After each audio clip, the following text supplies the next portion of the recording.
Buenas tardes, hermanos. Vi que a muchos se le durmió el gallo hoy, ¿verdad? Por el cambio de hora. Pero veo que a otros no, que el gallo estaba despierto y bien atento. Así que, bueno, le doy muchas gracias a Dios porque estamos hoy acá y estamos en la casa del Señor. Y yo no sé usted, hermano, pero yo estoy contento. ¿Usted está contento, Ale? ¿Quién vive? ¿Y a su nombre? ¿Y a su gloria?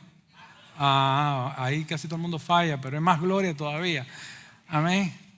Hermano, yo estoy contento en este día porque dice la palabra, qué lindo estar reunidos los hermanos, ¿verdad? Y cuando los veo siempre me da mucho gozo, ¿verdad? Espero que puedan decir lo mismo, ¿verdad? De mí. Amén. Bueno, vamos a ponernos de pie, hermano, para reverencia a la palabra del Señor y vamos a ver hoy un pasaje muy hermoso de las Escrituras y que se encuentra en el libro de Marcos, capítulo 4, versos del 35 al 41. Amén. Dice la palabra, vaya leyéndolo conmigo con la vista, porque si lo hacemos todos juntos va a parecer una olla de grillos, ¿verdad? Pero bueno, sígalo conmigo ahí. Dice, aquel día cuando llegó la noche, les dijo, pasemos al otro lado. Note esta frase, subráyela. Pasemos al otro lado. Y despidiendo a la multitud, le tomaron como estaba en la barca, y había también con él otras barcas. Pero se levantó una gran tempestad de viento y echaba las olas en la barca de tal manera que se anegaba. Y él estaba en la popa, durmiendo sobre un cabezal. Y le despertaron y le dijeron, maestro, ¿no tienes cuidado de que perecemos? Y levantándose, reprendió al viento y dijo al mar, calla, enmudece. Y cesó el viento y se hizo grande bonanza. Y les dijo, ¿por qué estáis así amedrentados? ¿Cómo no tenéis fe? Entonces temieron con gran temor y se decían unos a otros, el uno al otro, ¿quién es este? Que aún el viento y el mar le obedecen.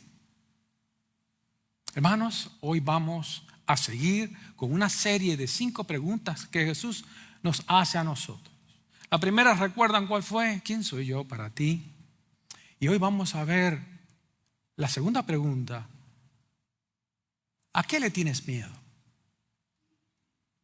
Vamos a orar. Bendito Padre celestial, alabado sea tu santo y bendito nombre.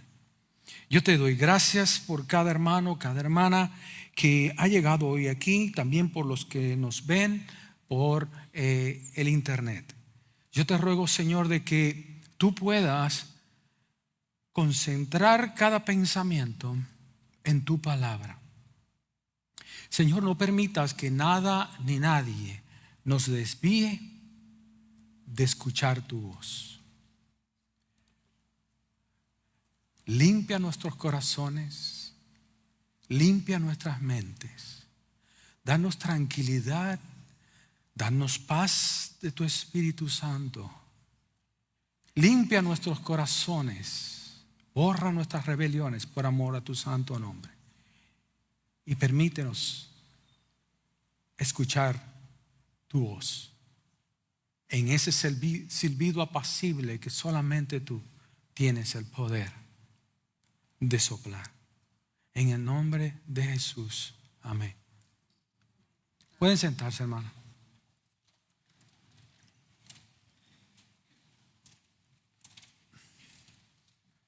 Hace 28 años, recuerdo muy bien ese día. Estábamos, Claudia y yo, recién casados prácticamente. Estamos en la ciudad de Holland, Michigan. Mi primer hijo, Ezequiel, estaba chiquitito, tendría yo creo que tal vez un añito. Un mes. ¿Por qué será que nosotros los hombres siempre nos confundimos con la fecha, verdad? Es como que tenemos un don, ¿verdad? Pero fíjese que de repente, así, me viene un dolor de cabeza como que yo jamás lo he tenido en mi vida. Voy al médico y el médico dice, no, eso es un flu o algo más. Pero lo que pasa es que el dolor de cabeza no cesaba. Y cada vez se hacía más intenso y más intenso y más intenso. Y le dije a Clara, no, esto no es un simple flu, esto es algo más. Yo en ese momento, hermano, estaba sin trabajo, porque yo vivía en Canadá y apenas habíamos venido a vivir a Estados Unidos. Y aunque tenía permiso para estar acá, pero no tenía permiso para trabajar. Es decir, hermano, estábamos económicamente en el piso. Y ahora, esta situación, dolor de cabeza, me llevan al hospital de emergencia, a otro hospital. Los médicos se reúnen y dicen, ¿qué es lo que está pasando? Y hay un médico ya viejito que iba a nuestra iglesia. Dijo, yo creo que ya yo sé qué cosa es esto. Y llaman al especialista en enfermedades infecciosas mejor que tenía el estado de Michigan, lo llama de urgencia. Me meten a mí a urgencia y me empiezan a hacer exámenes. Bueno, para no hacerle la historia larga, me hacen una prueba del líquido raquídeo de la columna, sacan el líquido y detectan que yo tenía meningitis en un estado prácticamente mortal. El doctor, yo recuerdo haber visto a las personas así como en forma de un sueño. Yo a Claudia la veía así y a mi hijo Ezequiel lo veía así como empañado, ¿no? Y el doctor se acercó a Claudia y le dijo, el asunto es muy grave, vamos a hacerle otro examen. Y me hacen el otro examen y dice, está el doble de peor que cuando entró. Dice, prácticamente no hay esperanza. Si se salva, queda loco. Siempre le digo a Claudia, me salvé. Pero hermano, la situación era tan grave que mi mamá y mi papá me llamaron por teléfono despidiéndose de mí. Los hermanos de la iglesia se llamaban, bueno, Fernando, nos vemos allá en el cielo. Son de esos momentos así, muy animadores, ¿verdad? Cuando usted se está muriendo, viene alguien y le dice, bueno, Fernando, ya vas a colgar los guaraches, así que vámonos. Y yo pensaba, sin embargo, había algo dentro de mí que me decía que yo no iba a morir. Creo que era el Espíritu Santo, pero sí estaba en un estado sumamente grave, a punto de morir. Vinieron algunos pastores, oraron por mí. 5 días después ya yo estaba caminando completamente sano.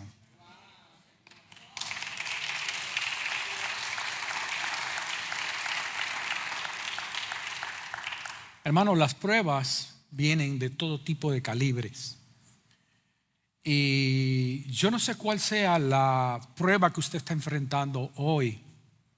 Puede que sea una enfermedad.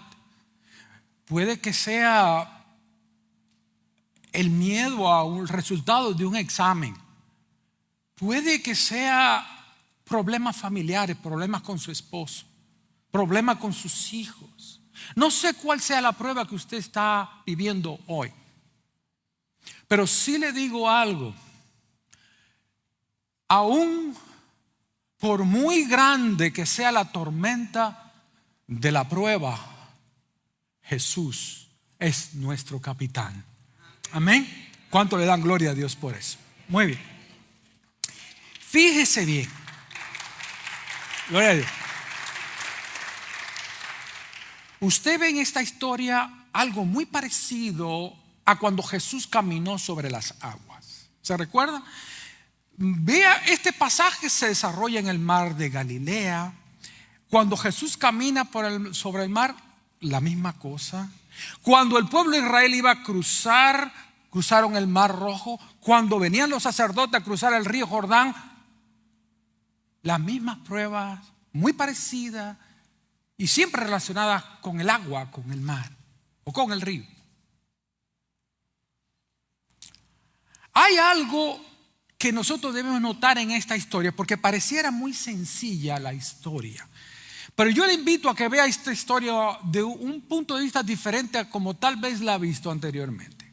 Mire el contexto, ¿ok? Dice el verso 33 de el libro de Marcos, capítulo 4, que con muchas parábolas como estas les hablaba la palabra conforme a lo que podían oír. Bueno, muy bien. Dice, y sin parábolas no les hablaba a la gente, al público en sentido general, aunque a sus discípulos en particular les declaraba todo. Es decir, era un trato diferente el que Jesús tenía con el público y otro trato el que él tenía con sus discípulos. Amén. Bueno, mire la historia porque la historia es sumamente interesante. En el verso 35 dice, en aquel día, cuando llegó la noche. Fíjense que es muy parecido a cuando Jesús camina sobre el mar, que despide a la multitud, dice, alcáncenme que yo les voy a alcanzar allá. Y como a la hora novena, es decir, a las 3 de la mañana se le aparece. Aquí algo muy parecido. Dice que aquel día cuando llegó la noche, dice el versículo 35, que Jesús le dijo, y anote esta frase, pasemos al otro lado. Por Mateo capítulo 8, verso 23, nosotros sabemos que entrando él en la barca, sus discípulos le siguieron. Cuando Jesús camina sobre las aguas, en la otra referencia, en el otro pasaje, dice la Biblia que cuando Jesús se entró en la barca, cesó la tormenta. Yo creo muy personalmente, hermano, y creo que tengo apoyo bíblico para esto, que Jesús es un gran maestro y orquestó todas las condiciones meteorológicas para enseñarle a sus discípulos una lección muy importante acerca de las pruebas. Fíjense los detalles porque son muy importantes. Y entrando él en la barca, sus discípulos le siguieron. Muy bien. Dice el verso 36 que despidiendo a la multitud, dice que tomaron a Jesús como estaba. ¿Y cómo era que estaba Jesús? Bueno, Jesús estaba sentado enseñando. Y lo que está queriendo decir aquí como estaba era que Jesús estaba enseñando en la barca y también con él otras barcas.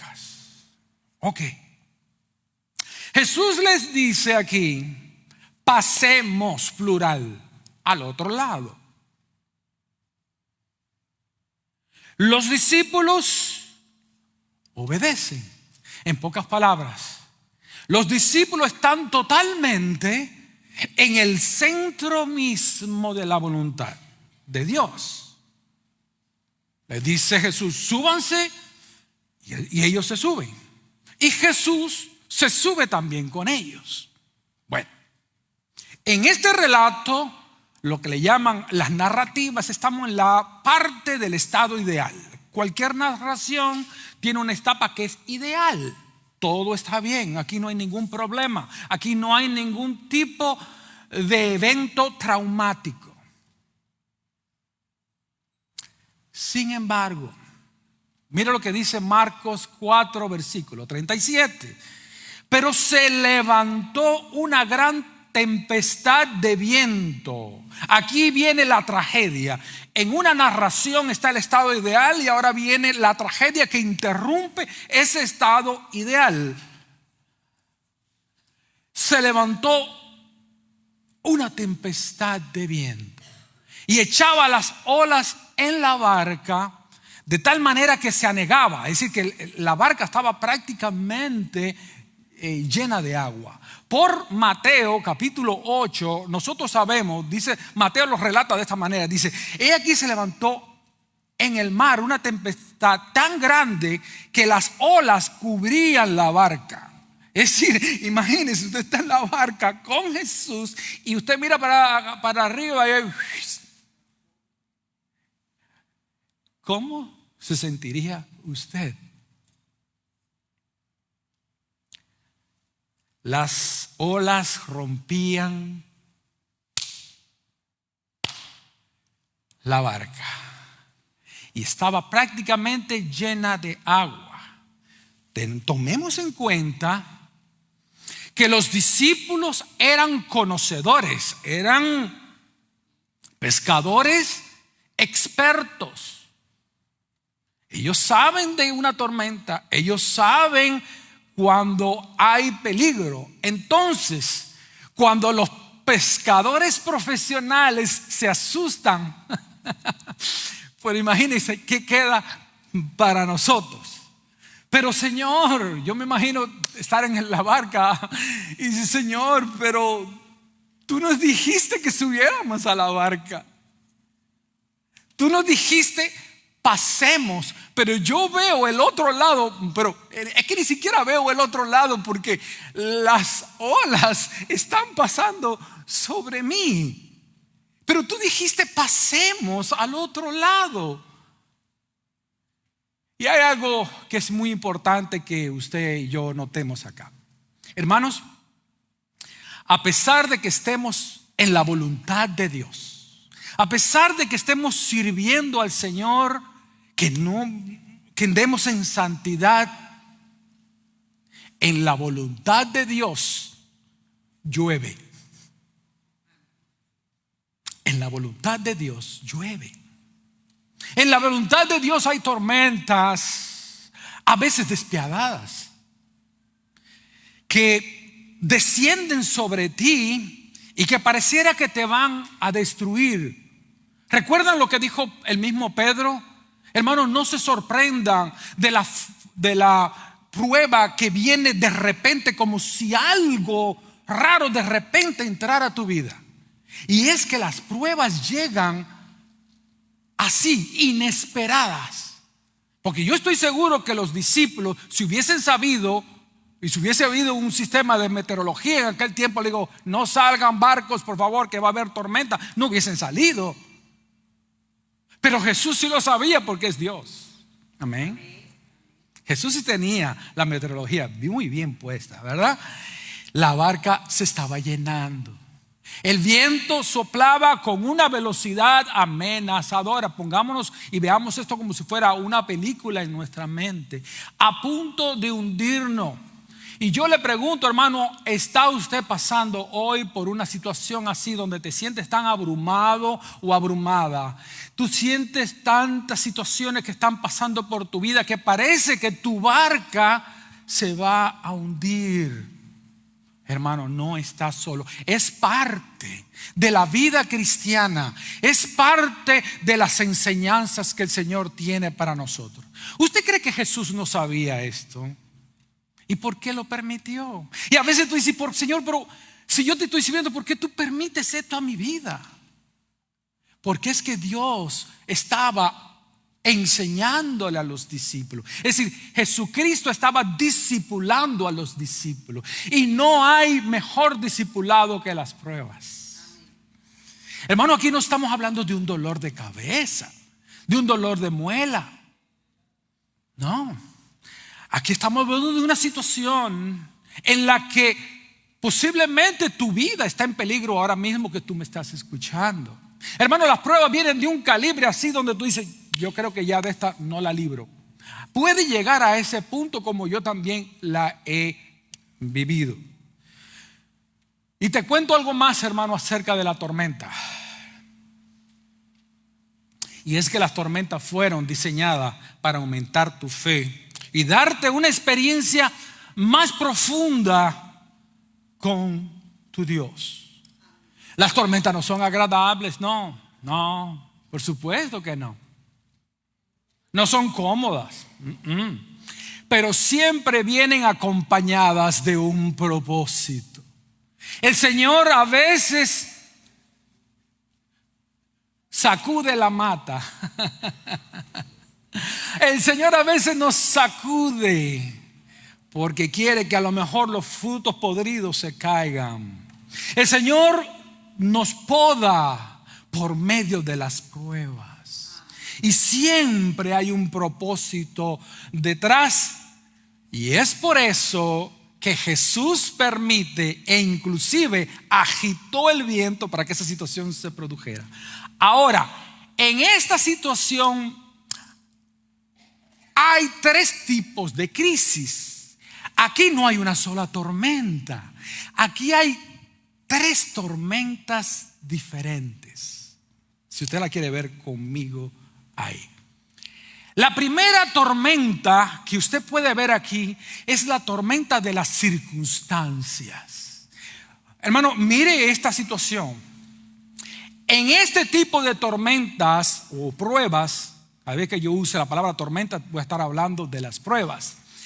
Hay algo característico en las pruebas. ¿Y sabe cuál es? Que ni tú ni yo tenemos control. ¿No se ha dado cuenta?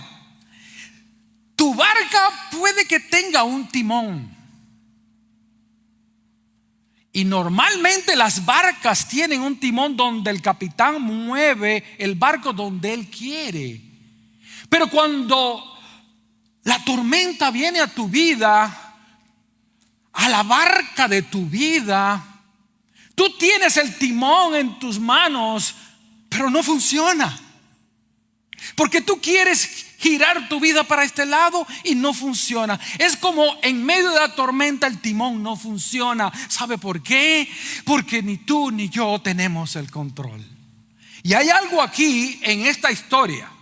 Los discípulos no tenían control del viento. Los discípulos no tenían control del mar. Los discípulos no tenían control de la lluvia, ni la de la agitación de las aguas que suben y bajan. Hermano, usted y yo podemos estar en la voluntad de Dios en una tormenta y no poder hacer absolutamente nada. Hermano, y eso nos produce, ¿no es verdad que nos produce impotencia? Si yo pudiera cambiar mi situación financiera, si yo pudiera cambiar esta enfermedad, y muchas veces produce desesperanza. La primera tormenta es la tormenta de las circunstancias que yo no puedo controlar. Pero aquí había otra tormenta más, y es la tormenta emocional. Ustedes ven que en el versículo 14, ahorita que leímos, Jesús le dice: ¿por qué tienen miedo? Hermano, ellos no tenían miedo solamente, ellos estaban aterrados. Estaban aterrados. Ahora en esta historia, pónganse en los zapatos de los discípulos. En esta historia ya no solamente tienen un problema de circunstancia, ahora tiene un problema emocional, no solamente circunstancial, sino emocional. Y hermanos, en las pruebas a veces nos aterramos por falta de recursos económicos, por ruptura de matrimonio, por pérdida de un trabajo, por miedo a la soledad, por miedo a la enfermedad, por miedo, hermanos. ¿Cuántas cosas nosotros no dejamos de hacer o hacemos mal por miedo? El miedo se mete. Nos asustamos, hermano, por cualquier cosa que no podamos controlar. Y esto causa que nuestras emociones se alteren de una manera exponencial, de una manera que se multiplica. Por lo general, hermanos, cuando hay una prueba y no podemos controlar la situación, las emociones se ponen a un punto tan grande, es tan profunda, es tan devastadora, que entramos en depresión, que entramos en estrés.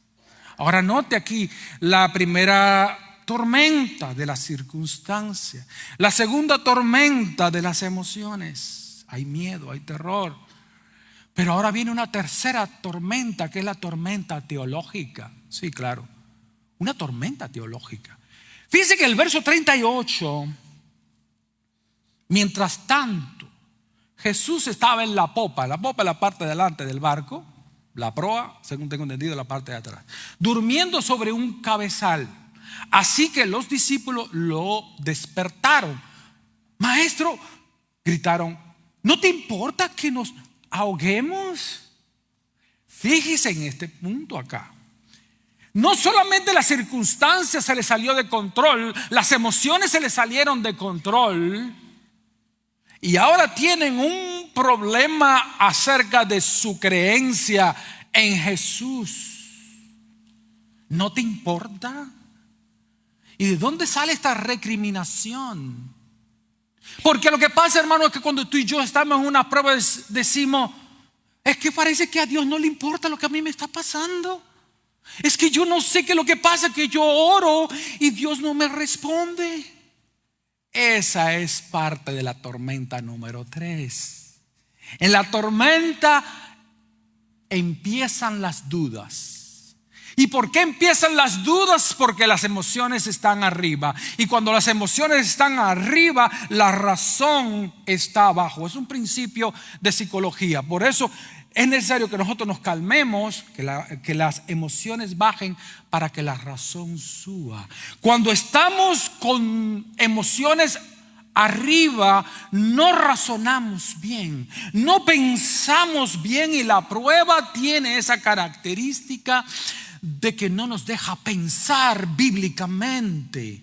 ¿Cómo es que a Jesús no le va a importar a los discípulos? El que dio su vida por cada uno de ellos y por nosotros, ¿cómo no le va a importar? Por supuesto. ¿Estaba Jesús totalmente dormido acá? Yo le hago la pregunta.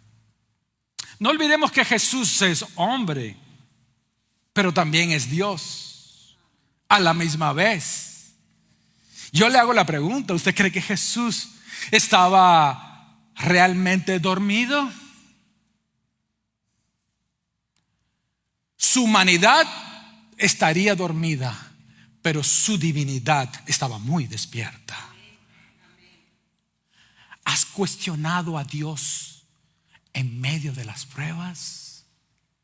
Pastor, eso que usted está diciendo está muy bonito, pero hay que estar en mis zapatos para vivir lo que yo estoy viviendo. Guess what? Adivina qué. Por eso fue que Jesús se hizo hombre, para sentir lo que tú sientes. Él es nuestro sumo sacerdote, que ocupó nuestro lugar y sintió las tentaciones. Sintió lo que tú sientes, el dolor lo sintió Él también. Pero ¿cómo salir, pastor, de estas pruebas? Vea el verso 40.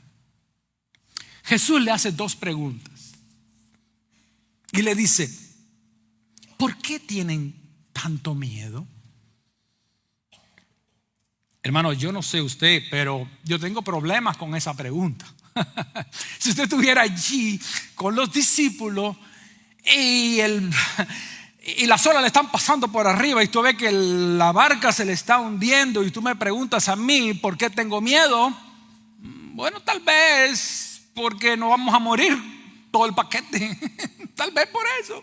Es decir, es una pregunta que al parecer no tiene lógica, pero Jesús nunca hace preguntas sin sentido. Y después le hace, ¿todavía no tienen fe? Jesús, tal vez tengo miedo porque estoy a punto de morir. Un momentito acá. Hermano, ¿por qué usted cree que Jesús le dice, ¿por qué? Dice, todavía no tienen fe. ¿Por qué usted cree que Jesús le hace esa pregunta? ¿Todavía no tienen fe?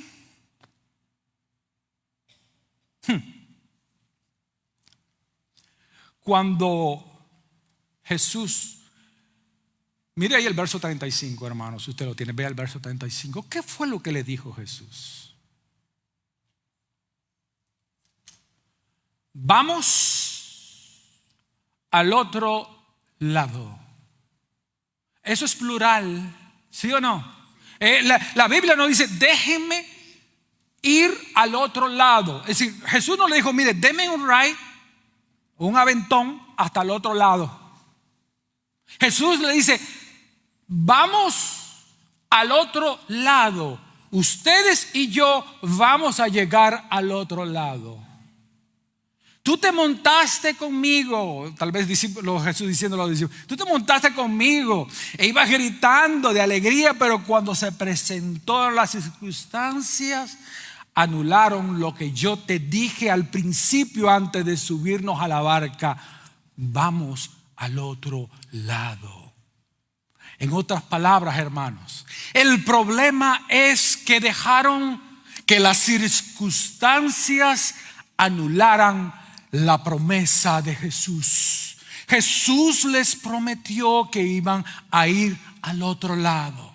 Y muchas veces no vivimos, mis queridos hermanos, a la luz de las promesas de Jesús, sino que dejamos que las tormentas de las pruebas borren sus promesas. Y cuando esto sucede, hermano, el problema dominará tu vida, dominará tus emociones y borrará por completo la promesa que el Señor te ha dado. Dios no quiere que tú niegues la tormenta. No, la tormenta es una tormenta, una prueba es una prueba. No es un día soleado como lo que hacen aquí en McAllen. No, la tormenta es una realidad. Si es un asunto de enfermedad, la enfermedad es real, el dolor es real. No es que estamos tratando de negar la realidad.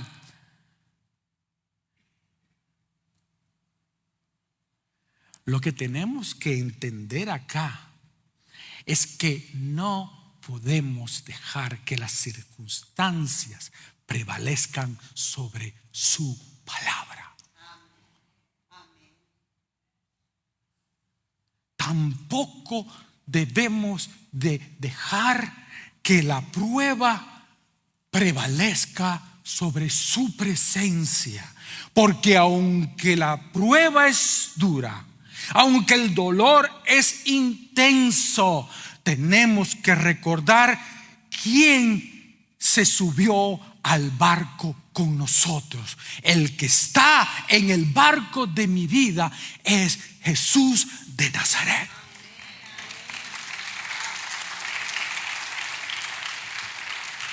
Por lo tanto, tenemos que tener fe en su palabra.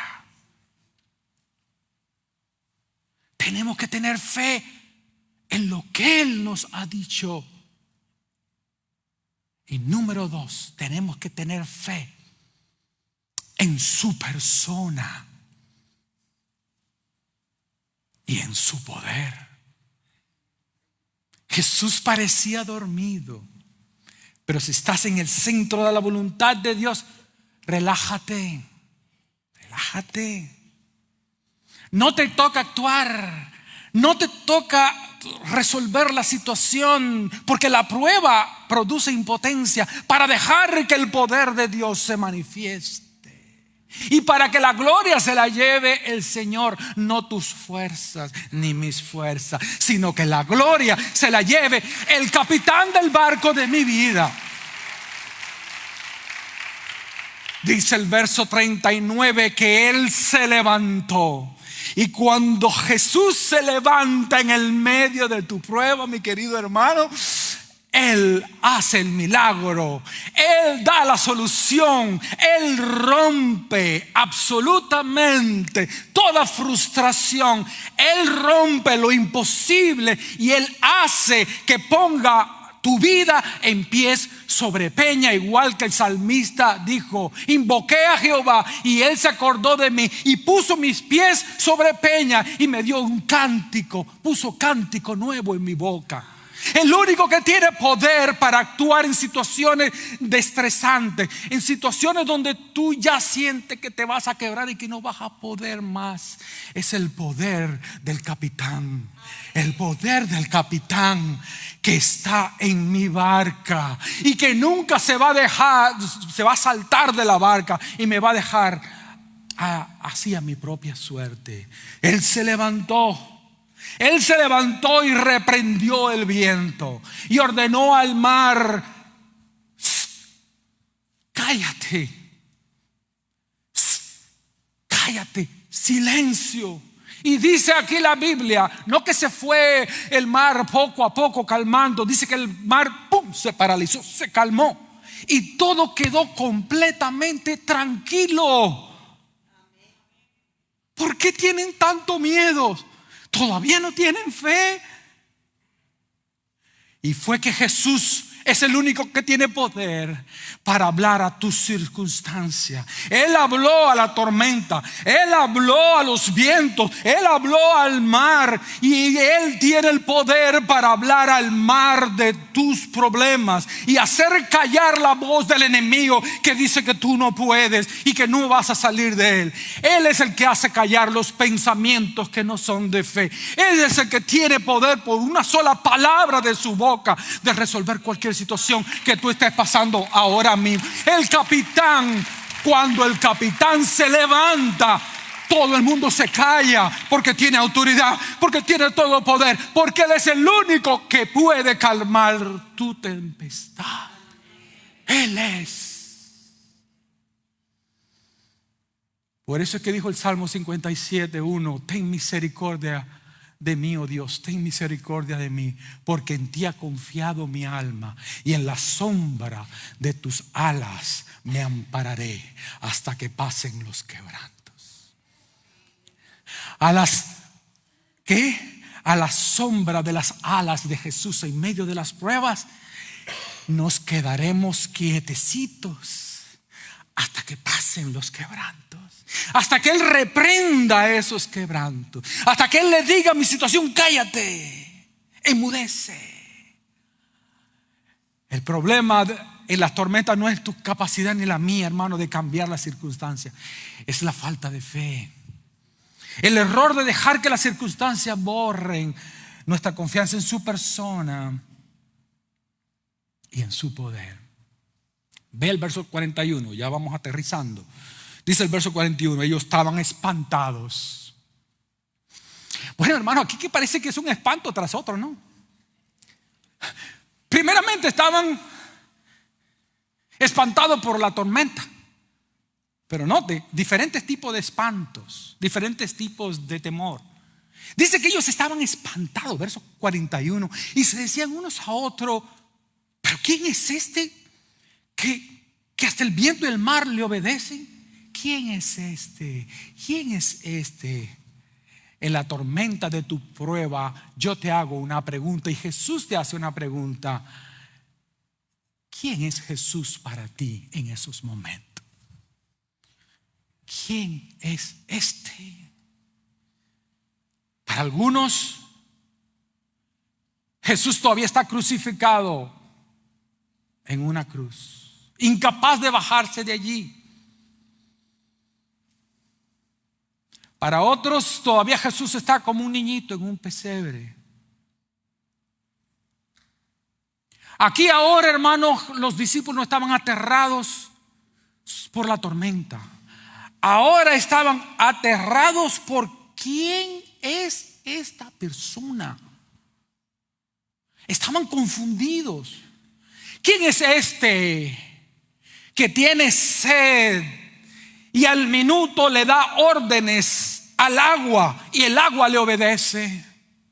¿Quién es este que tiene sed y camina sobre el agua?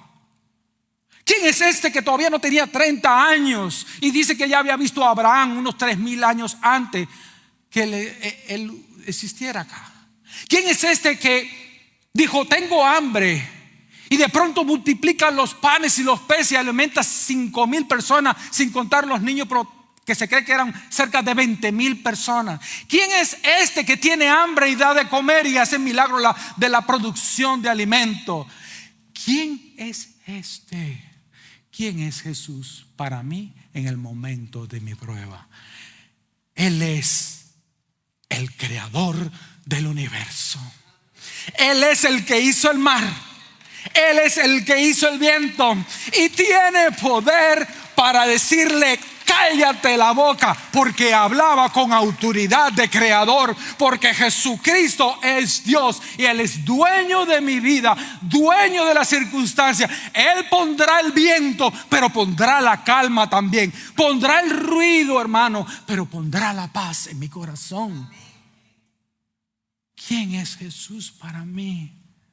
El Rey de Reyes, el Señor de Señores, el que lo puede todo, el que reprende a los demonios, el que calma mi vida, el que me da paz, el que pone cántico nuevo en mi boca.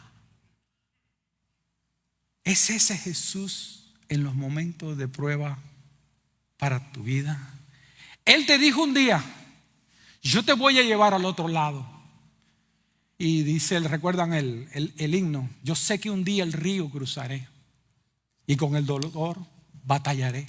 ¿Recuerdan? Porque Él vive. Hermano, ¿quiere que lo cantemos? Yo no soy cantante, pero yo me atrevo a cantar. Póngase de pie, vamos a cantarlo.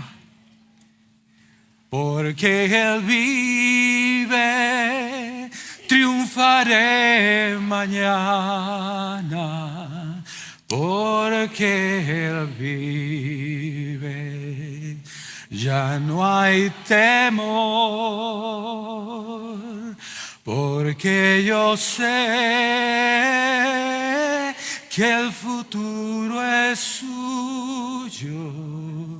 La vida vale más y más solo por Él. Amén. ¿Usted lo cree, hermano?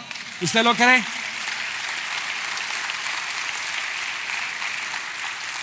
Hubo un famoso evangelista, ustedes, si le digo el nombre van a saber quién es, que dice que estaba en un viaje a Alaska. Y en el viaje a Alaska empieza una tormenta. Precisamente él estaba predicando este pasaje. Y dice que las olas estaban dando. Y la esposa llamó al capitán y le dijo: capitán, ¿qué es lo que está pasando? El capitán le dijo: mira, cuando este buque estaba siendo construido, los ingenieros pensaron en estos momentos. Esta barca está construida para aguantar las tormentas. Y yo te voy a decir a ti algo, hermano. Cuando Cristo te llamó, cuando Cristo te salvó, cuando Cristo te justificó, Él sabía que iban a venir tiempos así. Y Él te construyó pensando en las tormentas. Porque Él, aunque las olas estén chocando con tu barca, nunca jamás te podrán hundir. Porque el capitán va contigo en la barca y te va a pasar al otro lado. Y vas a cruzar como el pueblo de Israel cruzó, con sus pies secos en medio del mar. Nuestro capitán es fiel. Amén, es fiel. Gracias. Gloria a Dios.